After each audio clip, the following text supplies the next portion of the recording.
Welcome back, MTG Joe here, and we're here for another weekly MTG meta breakdown. This for the Alchemy format. If you're new to the kind of channel or this series, once a week we look at the top performing decks for each of the arena formats: Standard, Historic, and Alchemy, both best of 1 and best of 3 with sideboarding. So you can tune into the playlist if you want to check out any of those other formats. But what we do is we get the data from a companion tool that runs along your arena client in Untapped GG. So this aggregates all the players who use the tool and performs like a win rate matrix kind of thing in terms of percentage of what's kind of the best performing decks each week. It also tracks your gameplay, suggests cards you could use or decks you could build based on your card pool, has some draft help. So it is free to get started on that. If you would want to check it out, it's in the links in the video description down below. You could just click it, install it, free to go.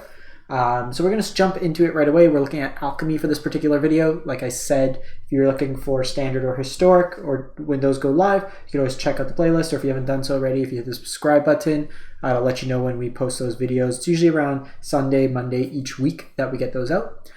So first up, best of 1 Alchemy from the 27th to Feb 5th. A little bit more than a week. This is from when the nerfs went into play for his nerfs and buffs for the Alchemy format, and we see 44,000 game sample size. So the top performing deck, and I'm actually surprised, and I think this is just a lag being processed of folks just not updating their decks, but we see Esper Clerics. This was a very powerful deck in the format, kind of built around Inquisitor Captain, getting Glasspool Mimic to copy Inquisitor Captain and kind of spam out a big board with 4 mana. Notably, the Captain has been nerfed, that the enter the battlefield effect is only on cast trigger, so you can't get a copy of it from the Glasspool Mimic. Now, notably, if you have a Captain on the board and you cast from hand the Glasspool Mimic targeting Inquisitor Captain, that counts as the cast trigger, so you do get that value. This deck might still be like viable in that regard, even just with Glasspool copying like Valkyrie or kind of other effects like that. Just something that's not as kind of combo-y oriented at this point. Basically a life gain kind of shell. We see Gruul Werewolves in a couple different varieties putting up results. We see the heavy werewolf themed, everything is a wolf except one Elena. This is not snow mana, but it's using removal in terms of play with fire and protection in Snakeskin Veil. Goes upwards of Volatile Arsonist with only 1 copy for Hilda. Also playing a Arlen in this one. And then we see kind of it's a Gruul Werewolves, but it's also kind of like a Gruul mid-range. And we're seeing copies of Town Razor Tyrant, as well as 3 copies of Helana. And then you see Rebukes and the Rangers class in this particular one. Same Rangers class there. So just kind of differentiating threats in this Gruul list. We see Rakdos mid-range. Try this list out. It's got powerful cards, and I really like the Bloodthirsty Adversary flashing back a lot of like strong removal in the format. The one card I didn't really like in the list was City Stalker Connoisseur. A lot of these decks are hyper aggressive, so they're, especially in best of 1, they're going to kind of run out of cards.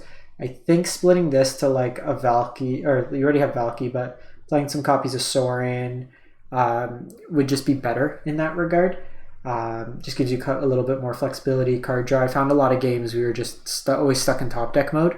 So just having a way to kind of accrue card advantage would be reasonable in this deck. And you're notably seeing a lot of Thundering Rebukes being played. Just there's a prevalence of like, say, Flip Tovolar, just a lot of 4 toughness creatures. The Dragons deck is all 4 toughness, so kind of coming there.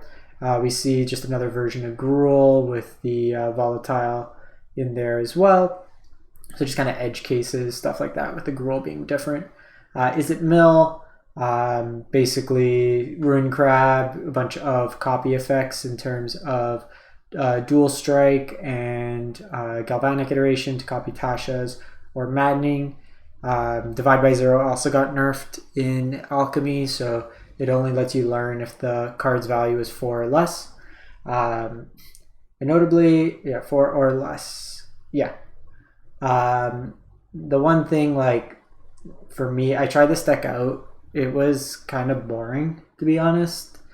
Like, you're kind of just snowballing. There's very little kind of, either you bounce their stuff or you play crab. I don't know. It wasn't really that fun to me. If you like mill, though, it kind of turbo mills out your opponent.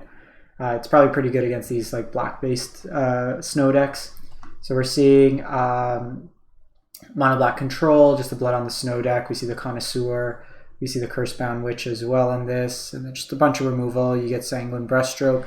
Notably, this has been nerfed as well. You no longer gain a life and opponent loses life on a Blood Sack trigger. It's only opponent loses a life. It's kind of just like fringe things. We see Orzhov Adventure. I have an Abzan version that was performing pretty well.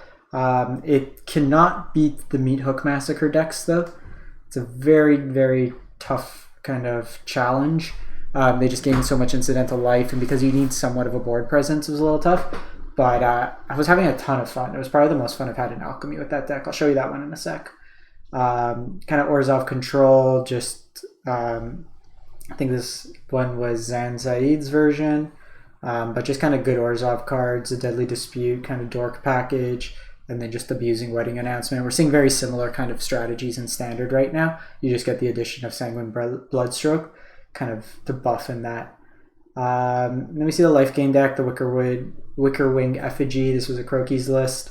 Wickerwing lets you play creatures off the top of your deck. You use Trelasara to scry away on the life gain and kind of chain together a bunch of creatures played for the turn. Just taking a look. Kind of just variations on Orzhov control. We see Esper Dungeons. I think the green-based dungeons is a lot better. I can pull up my list for a sec. So pop that open, and then we'll pop the best of 3. So this is what I say, like you track all your win rate stats, card pools, suggestions, stuff like that. I try out a lot of decks. Dungeons, 23-16, but I was actually pretty high. Like before this kind of streak, like 9-2. Wasn't too bad. I was trying out a couple different things. So we, like early versions, I was trying Graveyard Trespasser, stuff like that. Switched to like more removal based, had some Sorens in there, but basically the core of the deck, you have Cloister Gargoyle, Precipitous Drop, Adventure, Nadar, Varus, and then Eliwick as your dungeon enablers. You also have Baron to reanimate stuff. The Shambling Gas was here really to just ramp you up. You want to, in this deck, try to go, and if we had Llanowar Elf, I'd probably play Llanowar Elf, but as much as possible, you want to go turn 1, have this die in a way, and then go turn 2 Nadar or Varus, because both of these really turbocharge. If you are playing the dungeon deck, always go center dungeon first. It lets you complete a dungeon the quickest, and it gives you utility in terms of turn 2 being able to create a treasure perhaps on the ability, or just kind of ramp you ahead. Eliwick was actually really impressive in this deck. They lowered the ultimate to 6 instead of 7. There's a few games I've won off the ultimate alone.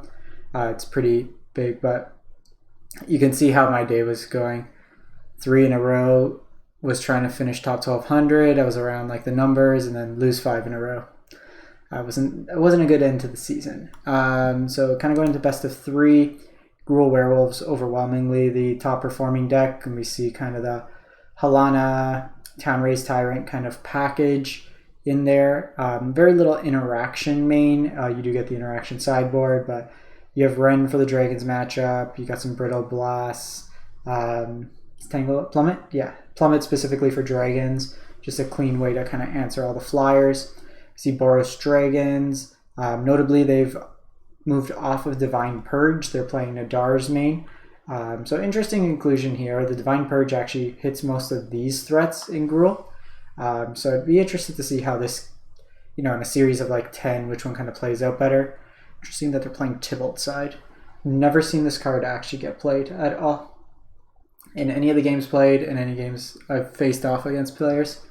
Interesting, we're seeing Mono White in Alchemy come out. It's just Inquisitor Captain and Evangel. That's different from the standard version. Kind of taking a quick scan. Yeah, that's the only difference. Faceless Haven did get nerfed in Alchemy. It's a 3/3, so not banned, but you can still play that. You see Mono Red Dragons, just some versions of like Gruul. Mono Red basically you get Chandra versus Adult Gold Dragon. I think the life gain off Boros version, and then just the flexibility to play stuff like Valorous Stance makes you a little bit better. Redain's also pretty good in the big mana control deck mirrors.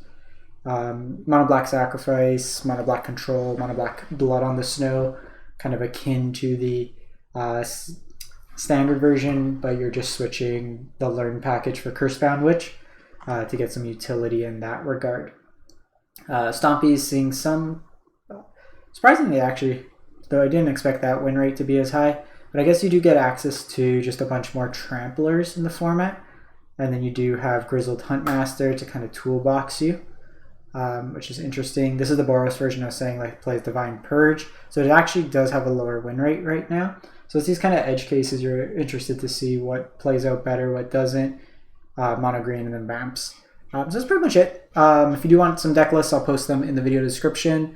And as always, if you can, if you do enjoy the content and want to know when we come live with more, we do gameplay as well on the channel. Hit that subscribe button, free, helps out the channel, lets you know when we come live with more videos. And if you haven't done so already, like, comment, helps the YouTube's algorithms. Greatly appreciate it if you can. Anyways, thanks for watching. Hope you have a great one and stay safe out there.